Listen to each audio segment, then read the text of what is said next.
Kolay gelsin.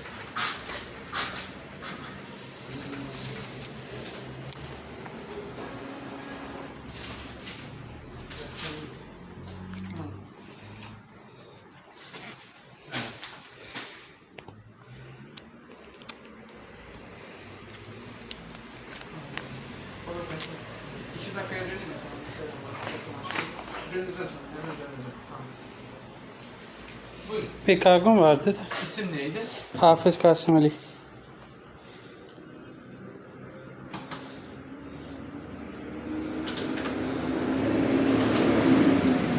Takip numarası var mı? Var. Bakabilir miyim? Şöyle gösteriyorum. Tamam. Bir saniye. Yok bu değil takip numarası. Bu Trendyol'un yolladığı kod. Trendyol'a girin Hı hı. ya da kimliğinize bakayım. Kimliğinize. Tamam. Sizin adınıza geldi değil mi? Evet. Bir saniye. Tamam. Geldi. Tamam. Gelmiş. Bugün gelmiş. Evet.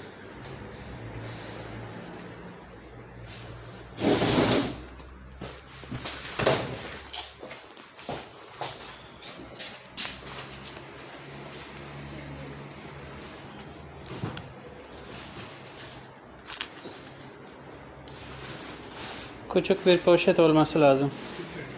Evet. Evet. Öyle. Tamamdır. Evet. Teşekkür ederim. Rica ederim. İyi günler. İyi günler.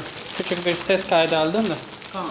Yabancılara Türkçe öğretiyorum da. Sıkıntı yok. Olsun Sağ ol. daha iyi. Teşekkür ederim. Sağ olun. İyi günler.